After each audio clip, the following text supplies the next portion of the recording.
Oh my god.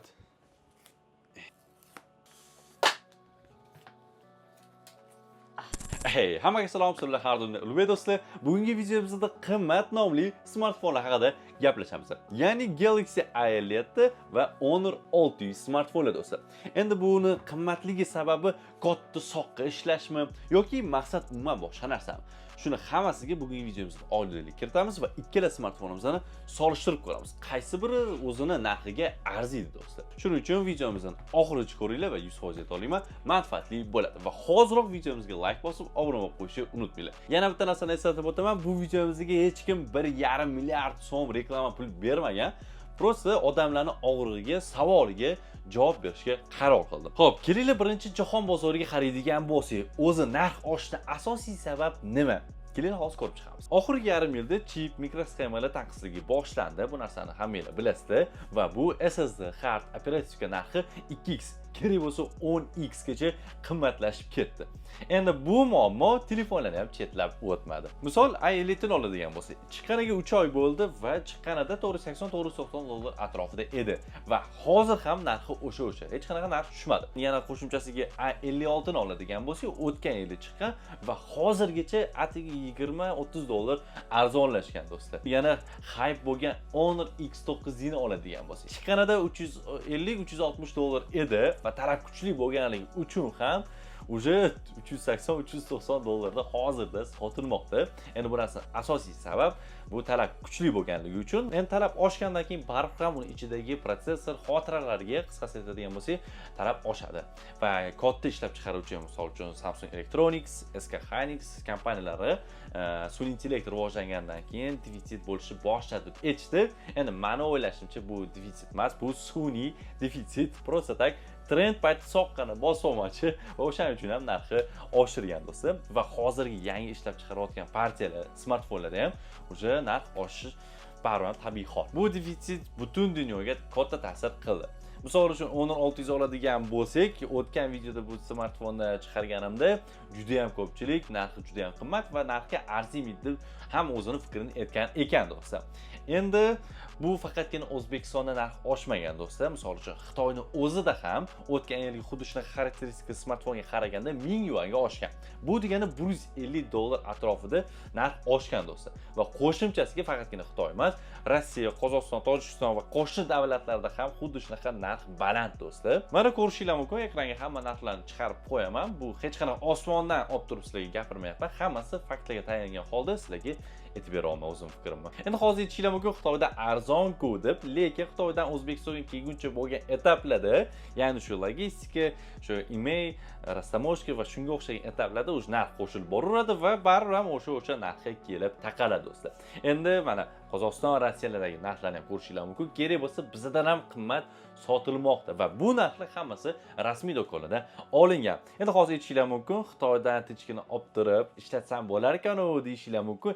Lekin aynan Xitoy proshibkasiz bo'lgan smartfonni men hozir ishlatyapman va ancha nolalarim bor bu smartfon haqida. Xitoy smartfonini ishlatish qanchalik qulay yoki noqulayligini keyingi videoda aniq bilib olasiz.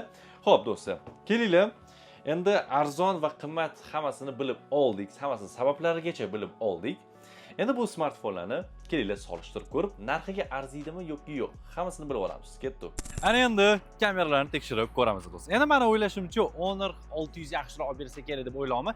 Давайте o'ylab ko'rmaymiz-da, rezultatni ko'rib keyin fikrlaymiz. Honor 600 va A50 smartfonimizda 1x olingan rasmni ko'rishinglar mumkin. Ahamiyat beringlar, ob-havomizda bulutli ob-havo, lekin shunga qaramasdan Honor 600 smartfonimizni yarki va tiniq qilib chiqarib berdi A50 ga qaraganda. Bu esa 2x olingan rasm, 1x bilan 2x umuman farqi yo'q ekan, o'sha sifat qoldi. Rasmga o'tganimizda ham ahamiyat beringlar, A50 da sal xiraroq ko'rsatyapti. Hop, rasmga olib ko'ramiz.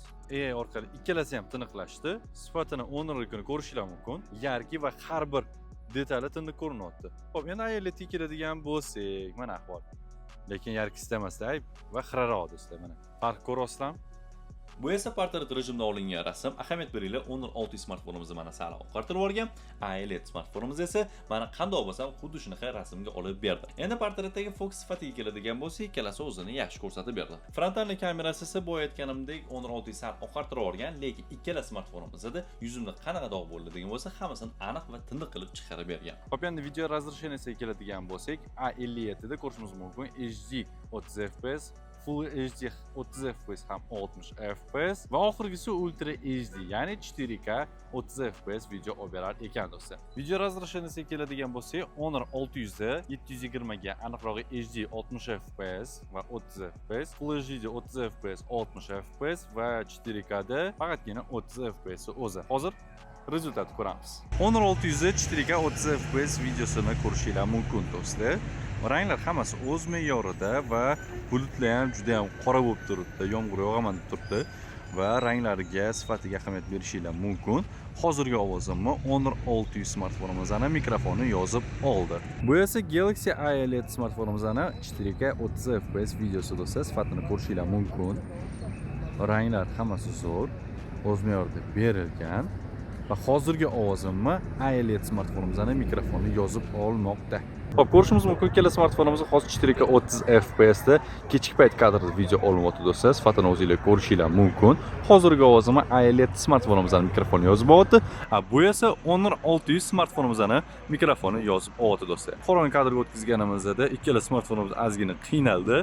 Sifatini o'zingizlar ko'rdinglar. Nima deb o'ylaysiz? Bu yaxshi yoki yomon rezultat?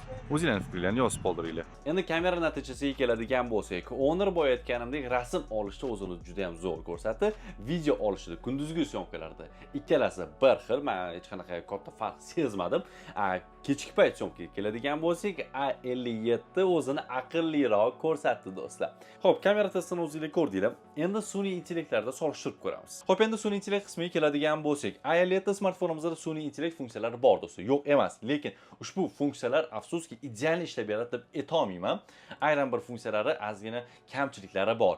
Ya'ni qanaqadir obyektni o'chirib tashlamoqchi bo'lsanglar, o'chirib tashlaydi, o'chirmaydi emas, lekin o'chirgandan keyin uni soyasi qolib ketishi mumkin yoki uni orqa fonini juda ham bachkana qilib chizib berishi mumkin do'stlar. Va shunga o'xshash face o'zgartiradigan, kuladigan, qanaqadir ko'zingiz yumur qoladigan bo'lsa, uni ochadigan har xil funksiyalari bor do'stlar. Xo'p, endi Honor 600 sun'iy intellekt qismiga keladigan bo'lsak do'stlar. Endi sun'iy intellekt bo'yicha Honor уже ancha oldinga o'tib ketdi. Kerak bo'lsa, shu iPhone'dan ham o'tib ketdi deb bemalol ayta olaman. Aynan shu Honor 600 va Honor 600 Pro sun'iy intellektlari. Sababini hozir sanab o'taman. Xo'p, funksiyalar keladigan bo'lsak, qaysi obyektni o'chirib tashlashimiz mumkin va u ideal ishlab beradi va oynada qanaqadir nur aksi tushib qoladigan bo'lsa, o'sha oynani olib tashlashi mumkin. Rasmlar ancha kassivni chiqarib beradi va rasmimizni kengaytirib berishi mumkin va hokazo har xil funksiyalari bor do'st. Va eng muhimi, ushbu smartfonimizda image to video ikkinchi versiyasi bor. U nima desanglar, o'tgan videoda tushuntirib o'tganman va mana o'zingizlar ko'rishingiz mumkin, image to video ikkinchi versiya orqali yasalgan videolar do'stlar.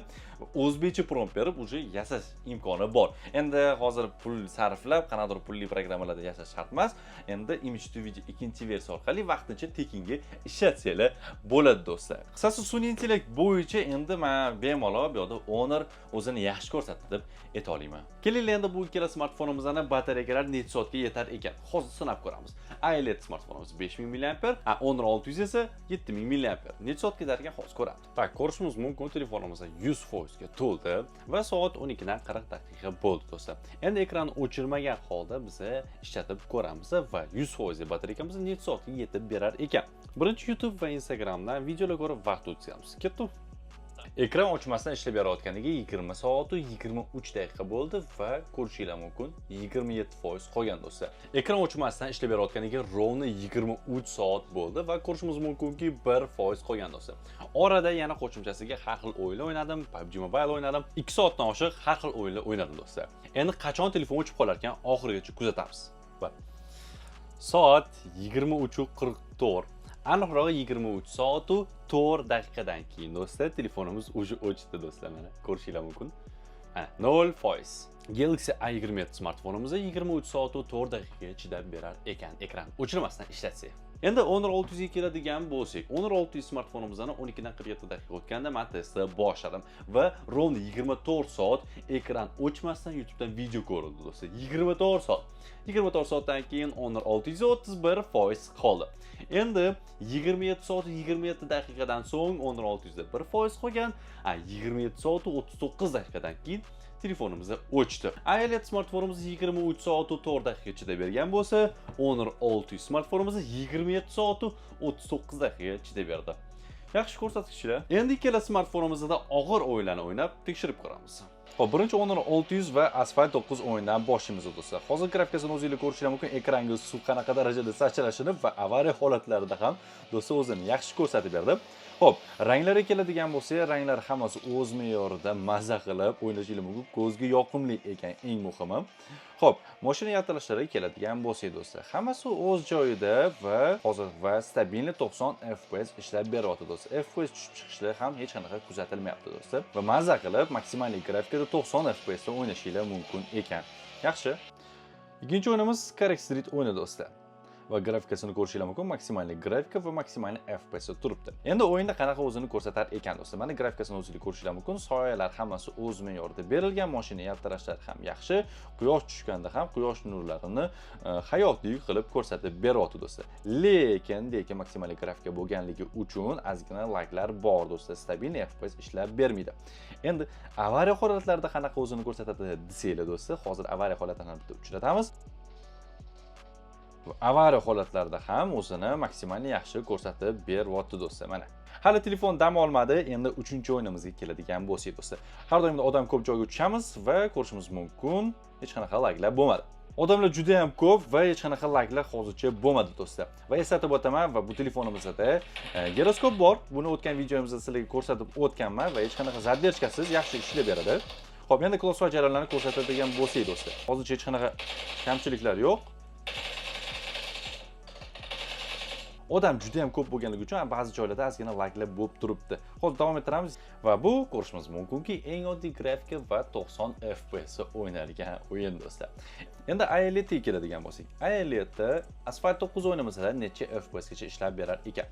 Xo'p, ko'rishimiz mumkinki maksimal grafika qo'yganimizda 60 FPS gacha ishlab berar ekan. O'yinda qanaqa o'zini ko'rsatadi? Hozir ko'ramiz. Xo'p, endi o'yindagi holatini ko'rsak, yarkis. Mana do'stlar. Birinchi kamchiligimiz bu telefon qochishi. Hali telefonimizdek, hali endi test boshladi, lekin nima edi xato. Xo'p, давайте ketib boshlaymiz. Xo'p, grafikasiga keladigan bo'lsak do'stlar, maksimal grafika qo'yganman, lekin nimagadir cho'mliroq va avariya holatlarida hech qanaqa kamchiliklar bo'lmadi. Yaxshi. Xo'p, endi ranglarga keladigan bo'lsa, ranglar hammasi zo'r. Ranglar kuchayib ketganda ham telefonimizda hech qanaqa kamchiliklar bo'lmayapti va ekranimizga loylar ozgina bo'lsa ham sachramoqda va bunda hech qanaqa kamchiliklar bo'lmayapti. Xo'p, laglar hammasi o'z joyida, FPS hammasi o'z joyida, maza qilib o'ynasanglar bo'lar ekan. Lekin rangga keladigan bo'lsa, ozgina cho'mliroq deb o'yladim.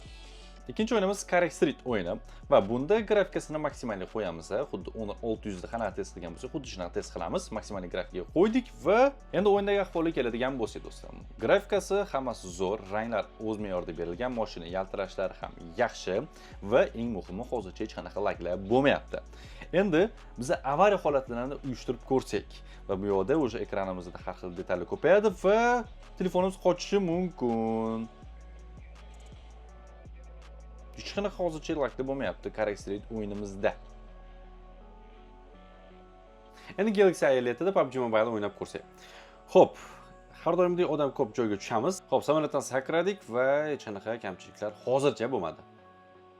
Xo'p, atrofda juda ham odamlar ko'p. Yerga tushdik. Xo'p, hech qanaqa laglar bo'lmadi yerga tushganimizda va giroskopimiz A57da giroskopimiz o'zi bormi? Xo'sh, bor, zadержкалар yo'q, qaltirashlar yo'q, hozircha hech qanaqa kamchilik sezilmadi va odam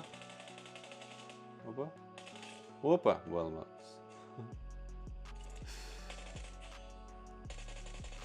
Xo'p, ko'rishinglar mumkin, hozircha hech qanaqa laglar bo'lmadi.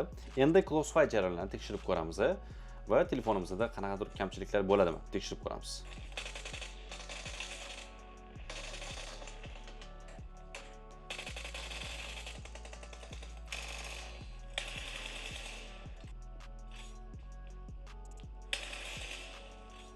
o'yindagi holatini o'zingizlar ko'rdinglar. Endi qaysi biri yaxshi deb menga savol bersanglar, endi o'zimning fikrimni hozir aytaman. Endi ikkalasi deyarli bir xil o'zini ko'rsatdi. Asphalt 9 o'yinda hech qanaqa kamchiliklarsiz, ranglar hammasi o'z me'yorida yaxshi o'ynadi. Carrick Street o'yinida esa uje smartfonimiz qizishni boshladi va orada laglar bo'ldi. Aniqrog'i kichkina qochishlar bo'ldi. Endi xuddi shunaqa telefonda men dam oltirmasdan PUBG Mobile o'ynadim. Ikkala smartfonda qizigan holida o'ynadim va bu narsa uje yaqin FPS ga ham ta'sir qildi va crossfire jarayonida unda ham xuddi shunaqa kichkina qochishlar bo'ldi do'stlar ikkala smartfonimizda. Endi boshidagi savolga qaytadigan bo'lsak, qaysi biri o'zini narxiga arziydi do'stlar? Xo'p, boshida aytgan o'sha krizislarni inobatga olsak do'stlar, ikkala smartfonimizning narxi hozirgi paytda arziydi. Yaxshi narx, lekin aynan mana shu krizislarni biz inobatga olmasak va aynan bu smartfonlar yarim yil oldin xuddi shunday narxda chiqqanda, ikkalasi ham narxiga arzimaydi deb bemalol ayta olar edim do'stlar. Endi sizlar nima deb o'ylaysiz? Izohlarda o'zingizlarning fikrlaringizni yozib qoldiringlar va albatta konkurs haqida esingizdan chiqmasin do'stlar. Endi keyingi videomizda qaysi smartfonni obzor va test qilishimni xohlaysiz, izohlarda yozib qoldiringlar va videomizga albatta like bosib, obuna bo'lib qo'yishni unutmanglar. Keyingi videoda uchrashguncha, bay bay.